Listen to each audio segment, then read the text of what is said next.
नमस्कार। नेपाल टेलिभिजन समाचारमा स्वागत छ। म श्वेता सिन्हा। म राजेन्द्र राज तिमिल सिन्हा। सुरुमा प्रमुख समाचार। एमसीसी परियोजना अघि बढाउनु सरकारको दायित्व भएको गृहमन्त्रीको भनाई।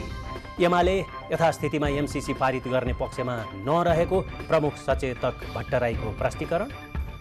प्रतिनिधि सभाको बैठकमा 2वटा अध्यादेश स्वीकृत। एमालेका सांसदको विरोधका बीच अध्यादेश स्वीकृत गर्दै बैठक भोलिसम्मका लागि स्थगित।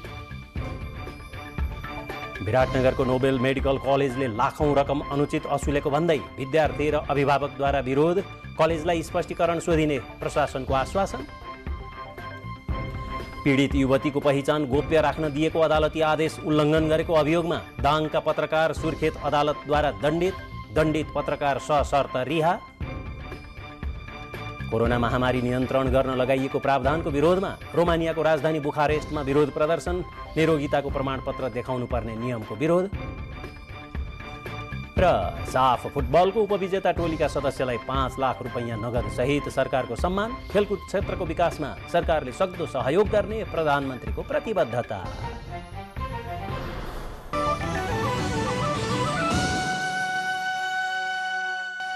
समाचार अब विस्तारमा। गृहमन्त्री बालकृष्ण खाँडले अमेरिकी सहयोग परियोजना मिलेनियम च्यालेन्ज कर्पोरेसन एमसीसी सम्झौतालाई अगाडि बढाउनु सरकारको दायित्व भएको बताउनु भएको छ। नेपाली कांग्रेसको प्रदेश नम्बर 2 को अधिवेशनका लागि जनकपुर धाम पुग्नुभएका गृहमन्त्री खाँडले सञ्चारकर्मीसँग कुरा गर्दै एमसीसी सम्झौता पूर्ववर्ती सरकारहरूकै पालामा अगाडि बढेकोले उक्त सम्झौतालाई संसदमा अगाडि बढाउनु सरकारको दायित्व भएको बताउनुभयो। उहाँले देश विकासका लागि सरकारले नै एमसीसीको प्रस्ताव अघि बढाएको जानकारी गराउनु हुँदै एमसीसी परियोजना ऋणमा नभई निशर्त अनुदान भएको उल्लेख गर्नुभयो। पूर्ववर्ती सरकारहरूको पालोमै अगाडि बढेको हो र यो नेपालको विकासका लागि नेपाल सरकारले नै एमसीसीको प्रस्तावलाई चाहिँ अगाडि बढाएको हो र नेपाल सरकार र एमसीसी परियोजनाको बीचमा धेरै वर्ष अगाडि नै सम्झौता भएको हो र त्यो सम्झौतालाई अगाडि बढाउनु सरकारको दायित्व हो। सरकारले नेपालको विद्युतीकरण र सडक निर्माणका लागि गरेको प्रस्तावलाई अमेरिकी सरकारले स्वीकार गरी एमसीसी परियोजना अघि बढेकोले सो परियोजनालाई पारित गर्नुपर्ने मन्त्री खाँडको विचार रहेको छ। अर्कोतर्फ नेकपा एमालेका प्रमुख सचेतक विशाल भट्टराईले यथास्थितिमा एमसीसी सम्झौता पारित गर्ने पक्षमा एमाले नरहेको बताउनु भएको छ।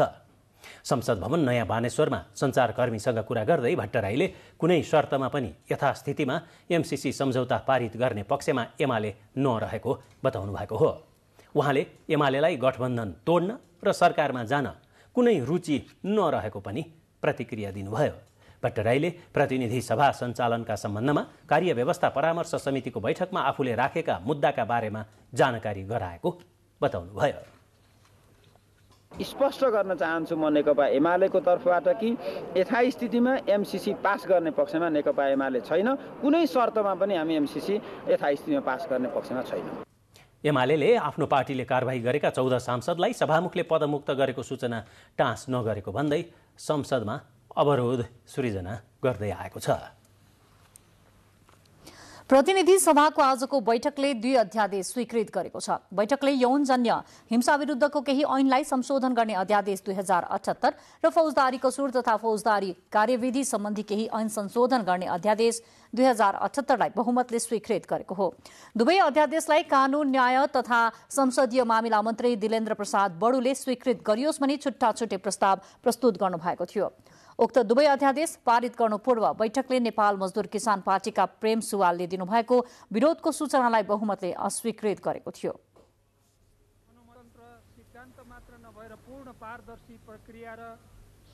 प्रमुख प्रतिपक्षले संसद अवरोध गरेको बेला कार्यसूची अगाडि बढाउनु संसदीय परम्परा होइन।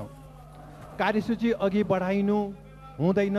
संसद स्थगित गरेर प्रमुख प्रतिपक्ष दलसँग वार्ता गर्नु उपयुक्त हुन्छ। त्यसपछि सभामुख अग्निप्रसाद सापकोटाले प्रतिनिधि सभाको अर्को बैठक भोलि 1 बजे बस्ने गरी स्थगित गर्नुभयो। आगामी माघ 12 गते सम्पन्न हुने राष्ट्रिय सभा सदस्य निर्वाचनका लागि निर्वाचन आयोगले निर्वाचन अधिकृत नियुक्त गरेको छ।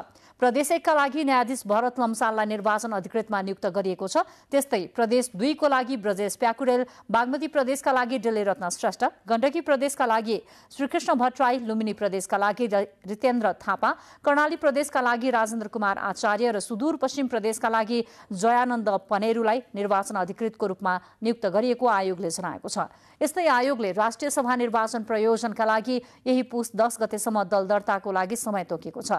निर्वाचन कार्यक्रम अनुसार पुस 17 गते निर्वाचन अधिकृतको कार्यालयमा मतदाता नामावली प्रकाशन गर्ने कार्यतालिका रहेको छ। राष्ट्रिय सभाका 20 जना सदस्यको पदावधि आगामी फागुन 20 गते सकिँदैछ। रिक्त हुनुभन्दा 35 दिन अगावै निर्वाचन गरेर पदपूर्ति गर्नुपर्ने संवैधानिक व्यवस्था अनुसार आयोगले 1 मनोनित सदस्य बाहेक 19 जना सदस्यको निर्वाचन प्रक्रिया अगाडि बढाएको हो। समाचारहरू बाँकी नै छन्, एकैछिन विश्राम।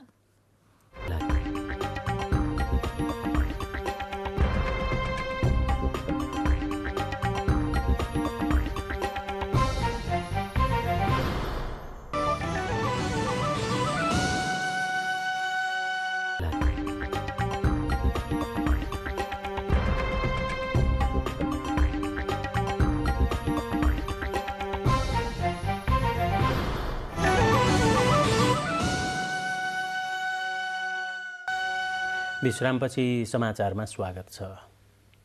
संवेदनशील विषयमा समाचार लगायत सामग्री प्रस्तुत गर्दा पीडितको सुरक्षा र पहिचानको विषयमा गम्भीर नभएको कसुरमा सुर्खेत जिल्ला अदालतले दाङका एक पत्रकारलाई दण्डित गरेको छ। अदालतको फैसलामा 24 घण्टाभित्र शर्तसहित माफी मागेको खण्डमा कसुरदारले कैद सजाय भुक्तान गर्न नपर्ने उल्लेख थियो।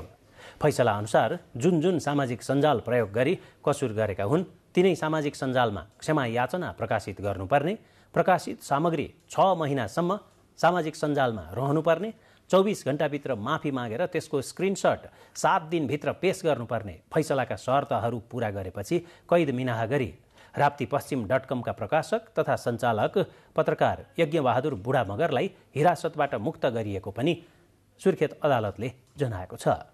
अदालतको अवहेलना गरेको कसुरमा जिल्ला अदालत सुर्खेतले पत्रकार बुढा मगरलाई दोषी ठहर गर्दै 5 महिना कारावास र 5,000 रुपैयाँ जरिवाना गरेकोमा केही घण्टामै माफी दिएर रिहा गरिएको हो।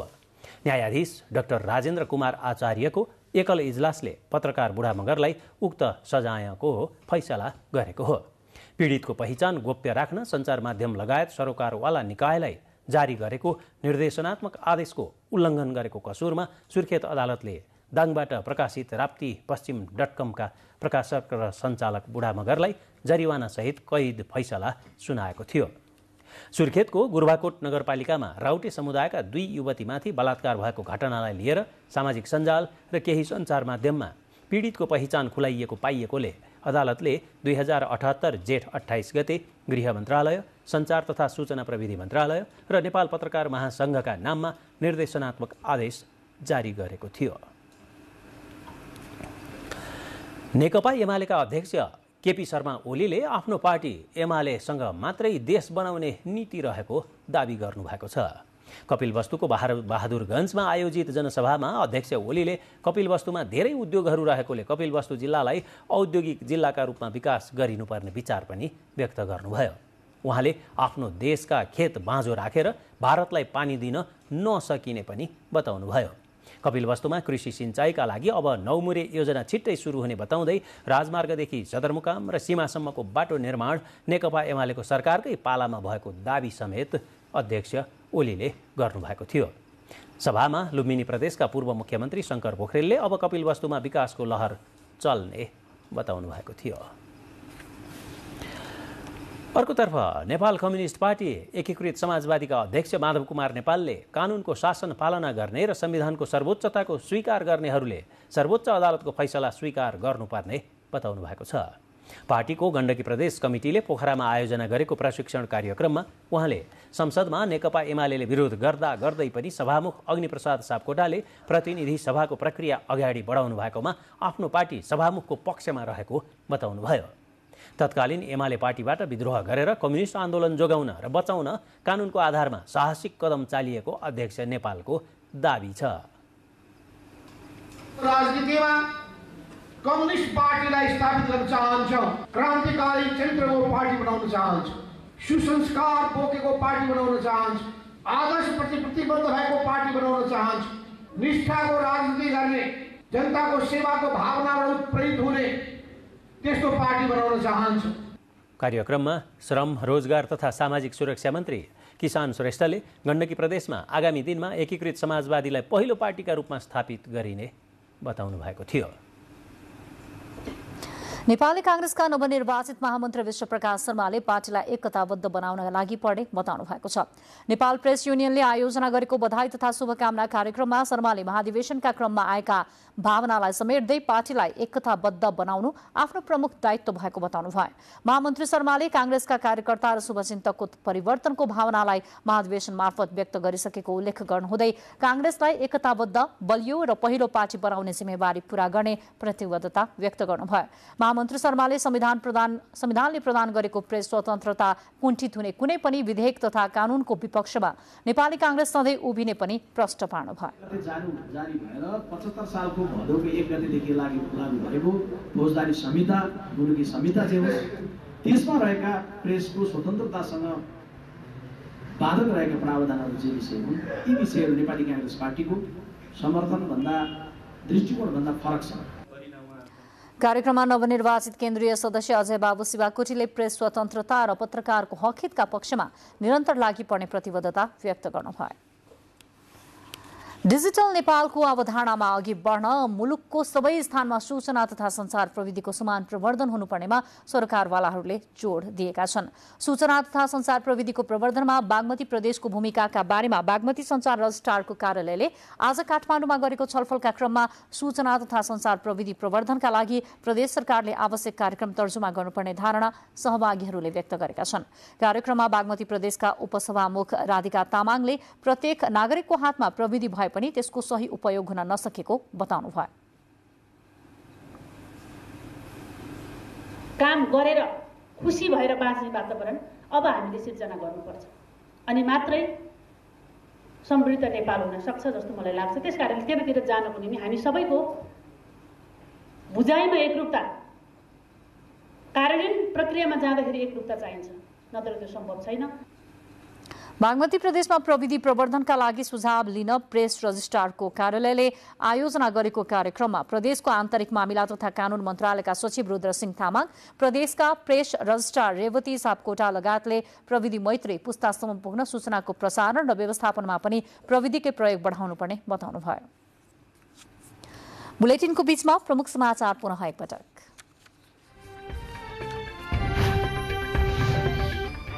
एमसीसी परियोजना अघि बढाउनु सरकारको दायित्व भएको गृहमन्त्रीको भनाई। एमाले यथास्थितिमा एमसीसी पारित गर्ने पक्षमा नरहेको प्रमुख सचेतक भट्टराईको भनाई। प्रतिनिधि सभाको बैठकमा 2 वटा अध्यादेश स्वीकृत। एमालेका सांसदको विरोधका बीच अध्यादेश स्वीकृत गर्दै बैठक भोलिसम्मका लागि स्थगित। विराटनगरको नोबेल मेडिकल कलेजको लाखौं रकम अनुचित असुलेको भन्दै विद्यार्थी र अभिभावकद्वारा विरोध प्रदर्शन। कलेजलाई स्पष्टीकरण सोधिने प्रशासनको आश्वासन। पीडित युवतीको पहिचान गोप्य राख्न दिएको अदालती आदेश उल्लङ्घन गरिएको अभियोगमा एक पत्रकार सुर्खेत अदालतद्वारा दण्डित पत्रकार सशर्त रिहा। कोरोना महामारी नियन्त्रण गर्न लगाइएको प्रावधानको विरोधमा रोमानियाको राजधानी बुखारेस्टमा विरोध प्रदर्शन। निरोगिताको प्रमाणपत्र देखाउनु पर्ने नियमको विरोध। र साफ फुटबलको उपविजेता टोलीका सदस्यलाई 5 लाख नगद सहित सरकारको सम्मान। खेलकुद क्षेत्रको विकासमा सरकारले सक्दो सहयोग गर्ने प्रधानमन्त्रीको प्रतिबद्धता। काठमाडौँको बागबजार स्थित काठमाडौँ मोडेल कलेजको होस्टलमा बस्ने एक विद्यार्थीको मृत्यु भएको छ। रौतहटको गढीमाई नगरपालिकाका 18 वर्षीय सुशील सहनीको मोडेल कलेजको बाथरुममा ग्यास गिजरमा नुहाउने क्रममा बेहोस भएको र उपचारका क्रममा अस्पताल लगिएपछि मृत्यु भएको प्रहरीले जनाएको छ। कलेजको लापरवाहीका कारण सहनीको मृत्यु भएको भन्दै विद्यार्थीहरूले विरोध प्रदर्शन गरेका थिए। उनीहरूले कलेजको कमजोर व्यवस्थापनका बारेमा पटक पटक जानकारी गराउँदा पनि सुनवाई नभएकोले घटना भएको बताएका छन्। सहनी कक्षा 12 मा अध्ययनरत थिए।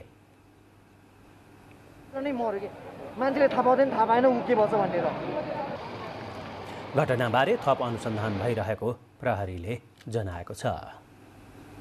बाजुरा जिल्लामा पहिलो पटक पीसीआर ल्याब सेवा सञ्चालनमा आएको छ। जिल्ला अस्पताल बाजुराले कोभिड जाँचका लागि पीसीआर ल्याब सञ्चालनमा ल्याएको अस्पतालका प्रमुख डाक्टर प्रकाश राज जोशीले बताउनुभयो। कोभिड जाँचका लागि योभन्दा पहिला धनगढी, डोटी लगायत जिल्ला बाहिर जानुपर्ने बाध्यता थियो। सेवा सञ्चालनमा ल्याएर 77 जनाको स्वाब परीक्षण समेत गरिसकिएको छ।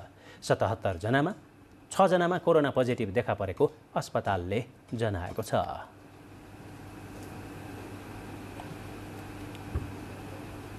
बाह्र वर्षदेखि 17 वर्ष उमेर समूहका विद्यार्थीलाई विद्यालयमै खोप लगाउने सरकारको अभियान अन्तर्गत विभिन्न जिल्लाका विद्यालयमा खोप केन्द्र स्थापना गरी खोप लगाइएको छ।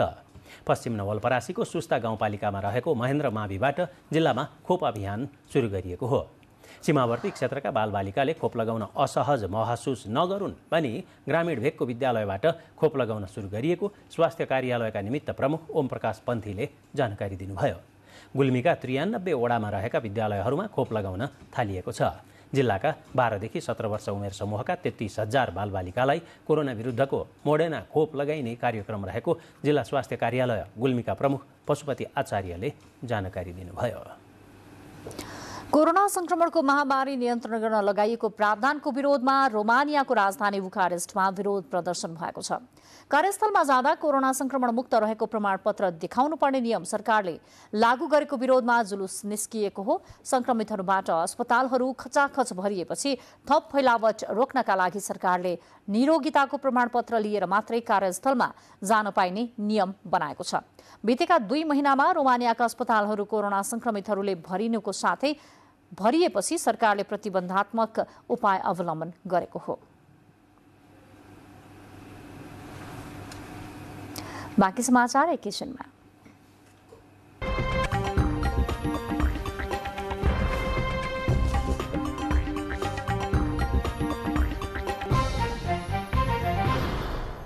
अब आर्थिक समाचार।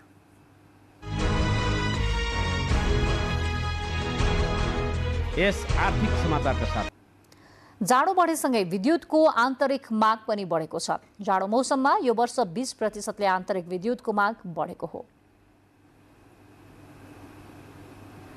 प्राधिकरणका अनुसार जाडो मौसममा यो वर्ष 20% आन्तरिक विद्युतको माग बढेको छ।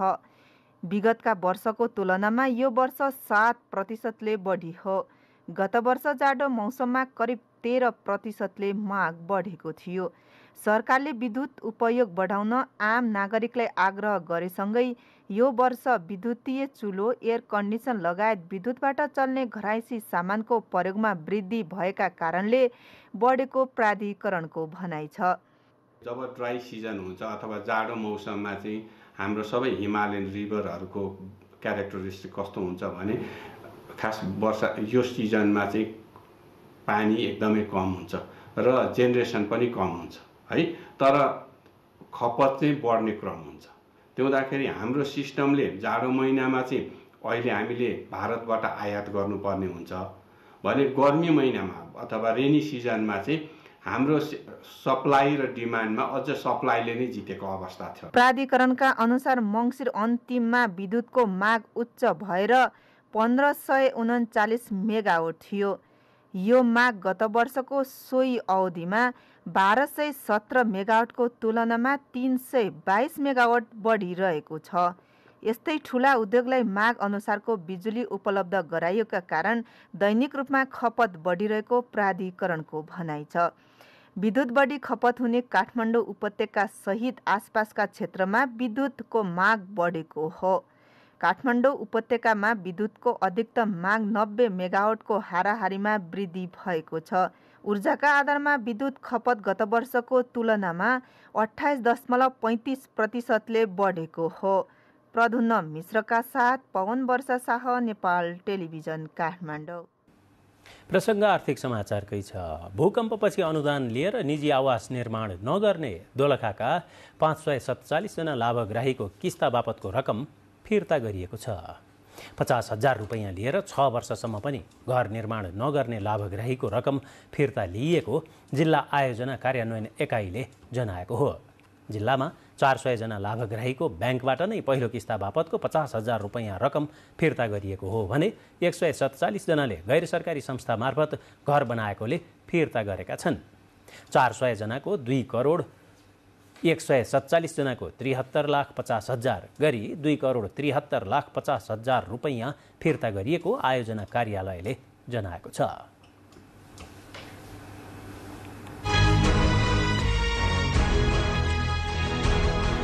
यस आर्थिक समाचारका साथ अब खेलकुद समाचार।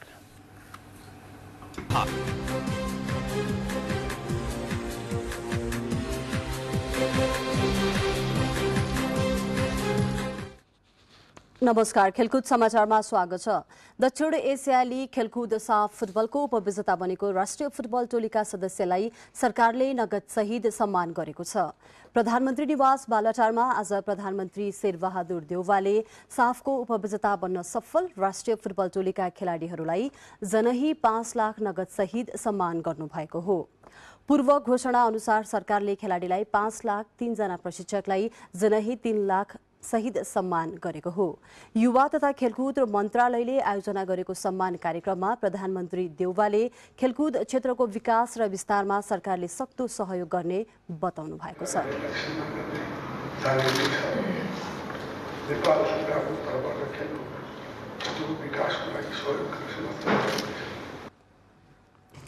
यसअघि सरकारले साफमा ऐतिहासिक नतिजा निकाल्न सफल राष्ट्रिय फुटबल टोलीका खेलाडीहरूलाई जनही 5 लाख रुपैयाँ पुरस्कार दिने घोषणा गरेको थियो। मालदिप्समा आयोजना भएको साफ च्याम्पियनसिप फुटबलमा पहिलो पटक फाइनलमा प्रवेश गरेको नेपाल भारतसँग फाइनलमा 1-0 गोल अन्तरले पराजित भएको थियो। प्रथम प्रधान सेनापति राष्ट्रिय लन टेनिस प्रतियोगिता 2078 को उपाधि कास्की जिल्ला टेबल टेनिस संघका प्रदीप खड्काले जितेका छन्। आर्मी मुख्यालय भद्रकालीको टेनिस कोर्टमा भएको फाइनलमा रूपन्देहीका ऋतिक राणालाई 2-0 को सोझो सेटमा पराजित गर्दै खड्का पुरुष एकलतर्फका उपाधि जितेका हुन्। त्यसैगरी पुरुष डबल्समा जितेन्द्र परियार र प्रणव खनालको जोडी प्रथम भएका छन्। फाइनलमा सन्तोष खत्री र प्रदीप खड्काको जोडी पराजित भए। त्यसैगरी महिलातर्फ एपीएफकी सलोनी तामाङ उपाधि जित्न सफल भइन्। फाइनलमा सुरभानी श्रेष्ठलाई पराजित गर्दै महिलातर्फ च्याम्पियन बनेकी हुन्। महिला डबल्सतर्फ भने सर्वानी श्रेष्ठ र सलोनी तामाङको जोडीले अभिलाषा बिष्ट र ईशा शाहको जोडीलाई पराजित गर्दै उपाधि जिते। खेलकुद समाचारमा अब एकैछिन विज्ञापनपछि स्वागत छ। प्रधानमन्त्री कप महिला राष्ट्रिय क्रिकेट प्रतियोगितामा प्रदेश नम्बर 1 ले लगातार तेस्रो जित निकालेको छ। धनगढीको फाप्ला क्रिकेट मैदानमा समूह ए अन्तर्गत प्रदेश नम्बर 1 ले लुम्बिनी प्रदेशलाई 67 रनले पराजित गर्दै तेस्रो जित निकालेको हो। जितसँगै प्रदेश नम्बर 1 समूह विजेता बन्दै सेमी फाइनलमा प्रवेश गरेको छ। त्यस्तै बागमती प्रदेशले अन्तिम खेलमा सान्तवना जित निकालेको छ। धनगढीको फाप्ला क्रिकेट मैदानमा समूह ए को अन्तिम खेलमा कर्णाली प्रदेशलाई 79 रनले पराजित गरेको बागमतीले सान्तवना जित निकालेको हो। 131 रनको लक्ष्य पछ्याएको कर्णाली 18.3 ओभरमा अल आउट हुँदै 51 रनमा समेट्यो। यसअघि टस जितेर पहिले ब्याटिङ गरेको बागमतीले 20 ओभरमा 6 विकेट गुमाउँदै 130 रन बनाएको थियो। कतारले सन् 2022मा आयोजना हुने फिफा विश्वकपको लागि तयारी अन्तिम चरणमा पुगेको बताएको छ। विश्वकपको तयारीलाई निरन्तरता दिइरहेको कतारले विभिन्न कार्यक्रमको सफलतापूर्वक आयोजना गर्दै विश्वकपका लागि आफूहरू तयार रहेको बताएको हो। एसियाली राष्ट्र कतारले पहिलो पटक आयोजना गर्न लागेको विश्वकप अर्को वर्ष नोभेम्बरमा आयोजना हुँदैछ। विश्वकपका लागि कतारले आधुनिक स्टेडियमहरू समेत तयार पारिसकेको छ। कतार विश्वकपमा 32 राष्ट्रले सहभागिता जनाउनेछन्।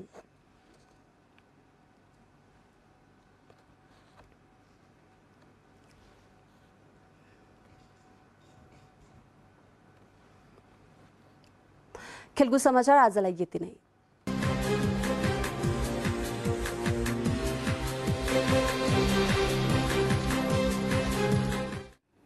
अब मौसम सम्बन्धी जानकारी। प्रदेश नम्बर 1 बागमती र गण्डकी प्रदेशका पहाडी भेगमा आज राति आंशिकदेखि सामान्य बदली रही बाँकी भेगमा मौसम सामान्यतया सफा रहने र प्रदेश नम्बर 1 बागमती र गण्डकी प्रदेशका उच्च पहाडी र हिमाली भेगका 1-2 ठाउँमा हल्का हिमपात हुन सक्ने मौसम पूर्वानुमान महाशाखाले जनाएको छ। काठमाडौँमा आज राति न्यूनतम तापक्रम 2 र 4 डिग्री सेल्सियस बीच तथा भोलि दिउँसो अधिकतम तापक्रम 16 र 18 डिग्री सेल्सियस बीच रहने अनुमान छ। अब मौसम सम्बन्धी थप विवरण तालिकामा।